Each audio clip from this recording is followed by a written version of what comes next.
we'll cover the highlights of the 2015 Sea Lamprey Control Program in Lake Superior. To do that, I'll first revisit the fish community objectives and the targets, the benchmarks that we use to evaluate the success of the program, and show you where we stand to date. The majority of the discussion or the presentation will be on the 2015 field program, and I'll close with a brief look at what we propose for 2016. The fish community objective for sea lamprey in Lake Superior is to suppress sea lampreys to population levels that cause insignificant mortality on lake trout. That's currently defined as less than 5% of the total annual mortality on lake trout in Lake Superior.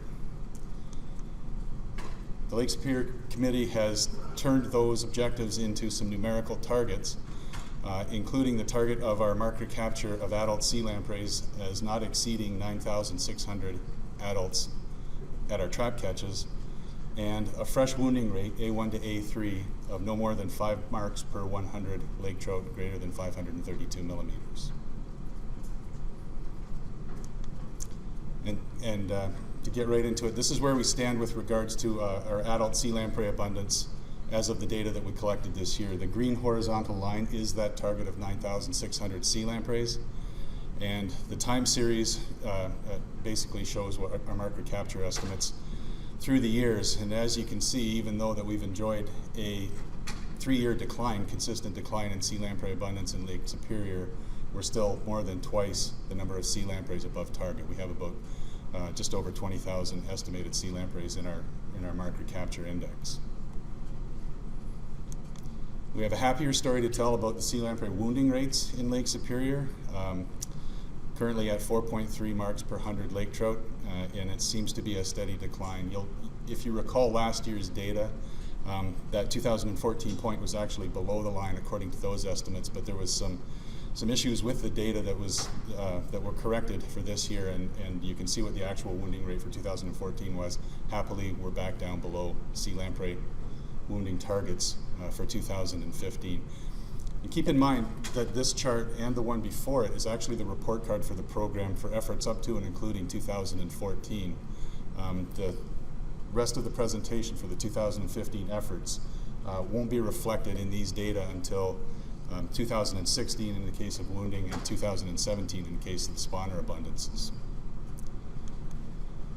So our lampricide control program in 2015 for Lake Superior, lampricide application remains the cornerstone of effective sea lamprey control throughout the Great Lakes. And in 2015, we treated 41 tributaries and 13 lentic areas in Lake Superior. This included some areas that we've never treated before, 3 new lentic areas and 1 river, the Graveret, is that how you say that? That hadn't been treated since 1963 but became reinfested, so was retreated again last year for the first time. 2 rivers were treated under very low discharge situations, and our best information, including some electrofishing surveys, suggests that those will need to be retreated in 2016, and they're currently on the schedule. We recognized a number of collaborations in 2015 from a number of groups, including the National Park Service during a treatment of Lowney Creek, and assistance from the Red Cliff Band of Chippewa Indians in both pre- and post-assessments of Red Cliff Creek. And those collaborations are important to us in terms of being able to affect the program and do some of the things that we may not otherwise be able to do with the time that we have available to us. This is just a graphic of the distribution of treatments around Lake Superior in 2015, and you can see we really did go from east to west, and a lot of the Canadian tributaries in the Nippigan and Thunder Bay area were treated as well. Barriers remain the only other effective control alternative to lampricide application, and we are constantly aware of the issues surrounding barriers and barrier removal in the Great Lakes and in Lake Superior as well. Our goals are to always operate and maintain our current existing sea lamprey barriers, and also pay attention to management decisions regarding other barriers that are important to the program.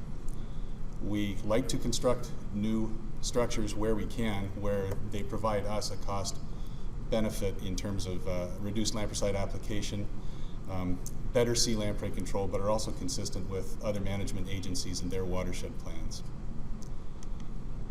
We have 18 barriers around Lake Superior that are important. 11 of them are expressly built by the Commission for Sea Lamprey Control. 7 others were built for other purposes, but play an important role in our program. One of the important aspects of our barrier program is the ability to consult with other agencies when they're talking about remediations or removals of existing structures. In 2015, the Fish and Wildlife Service consulted on 6 barrier removals. 4 of them were simply culvert exchanges and were not a real issue. They weren't sea lamprey blocking structures anyways. But 2 barriers, one on the Ontonagon River, one in Huron Lake Outlet, are effective first blocking barriers for our program. At present, the Fish and Wildlife Service doesn't concur with removing the barrier on the Ontonagon River. It's important to the program, and are still in discussions about the Huron Lake Outlet, although it still provides a valuable blocking structure. There's an initial sighting of a barrier on the Bad River. It was found to be unsuitable because the structure that would have to have been built there would have created quite a head pond and was deemed unsuitable. So the Fish and Wildlife Service, the Bad River Band, and the Great Lakes Indian Fish and Wildlife Commission are discussing alternate sites for that barrier. There's a hydrology study that was completed on the Whitefish River, which is a tributary to the Kaministiquia River in Thunder Bay, that was completed in 2014, I believe. Unfortunately, the mechanisms that we used to use to build barriers in Ontario, the legislation that existed was found to not be binding on Department of Fisheries and Oceans. So until we have new legislation and new wording hammered out, we won't be doing any new constructions in Ontario, including on the Whitefish River. Black Sturgeon River management is an ongoing situation. If you recall, in 2012, the Ontario Ministry of Natural Resources and Forestry started an environmental assessment. Presently, they have contracted with another group to write an environmental study report, and that report is ongoing. Once completed, will be tabled for public review. So the Black Sturgeon River Dam issue has been a bit quiet of late, but is ongoing.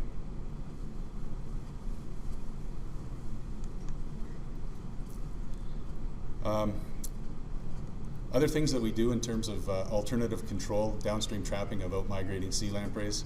For example, in cooperation with the Great Lakes Indian Fish and Wildlife Commission, we deployed some nets in the Bad River just to see how many sea lampreys that we would catch as they were leaving the system. And even though we only caught 8, the opportunity to be able to deploy those nets in the river and to collaborate with GLFWC is valuable to us. It provides us, again, with information that we probably wouldn't otherwise be able to collect with the resources that we have on our own. We also evaluated fish communities on 6 Canadian tributaries where barriers already exist. That's just to determine any kind of long-term changes in the fish community structure above and below the barriers in those systems. Larval assessment is the portion of the program that is used to both target lampricide applications in the coming year, but also to evaluate the success of lampricide applications in previous years. In 2015, the larval assessment program evaluated the presence, the absence, and the size structure of sea lamprey larvae in 125 tributaries and 21 lentic areas. That includes 36 tributaries and 5 lentic areas that were thought might require treatment in 2016. We evaluated how effective we were with treatments in 2015 and 14 on 47 tributaries. We spend effort trying to ensure that the tributaries that are not infested remain so, and if they are infested, they get scheduled for lampricide application, as well as making sure that our sea lamprey barriers are effective and that adults are not breaching them in the spring and are generating recruitment above barriers where they otherwise wouldn't. The adult assessment program, you saw the chart previously. The adult assessment program provides the report card in terms of spawner abundances for to evaluate the success of the lampricide application program in the past couple of years. It looks like the dots are not in the right place, but I think you can see where there are 10 locations around Lake Superior where we operate traps to evaluate the adult abundances in Lake Superior. So we trapped 10 streams. Interestingly, we only caught about 820 sea lampreys and generated our spawning phase estimate that is currently about twice what our target is, just over 20,000 lampreys. We would like to see that suppressed down to the 9,600 mark or less.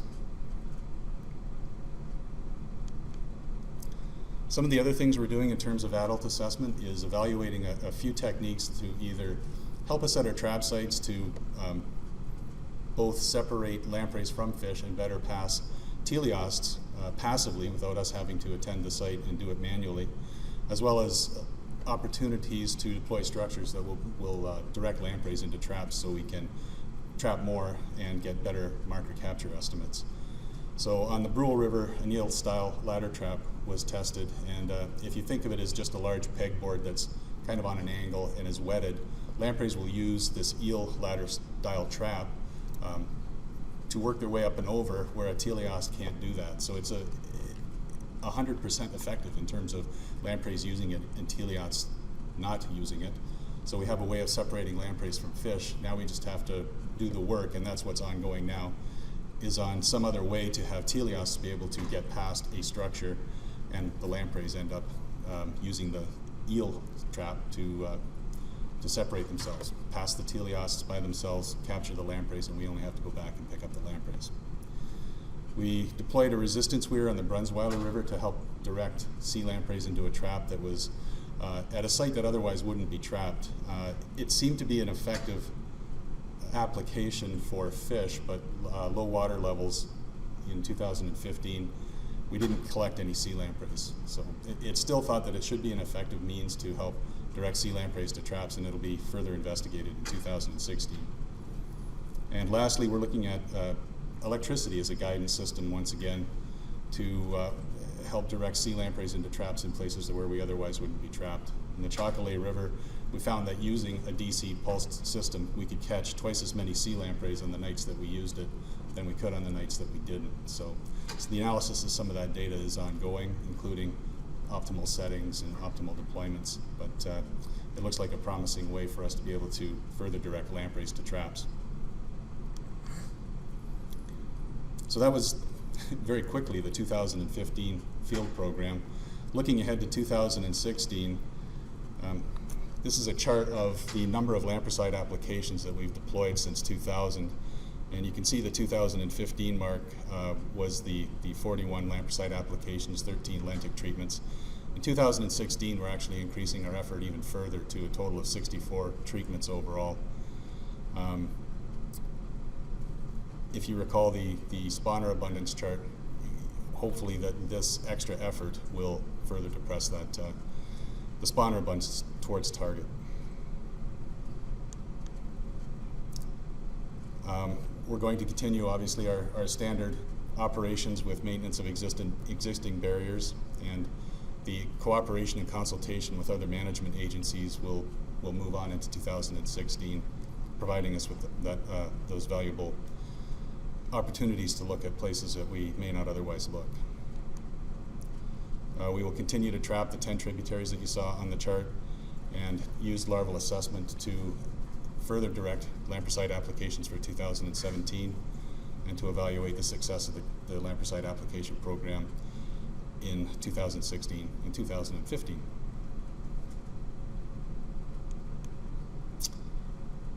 That's it.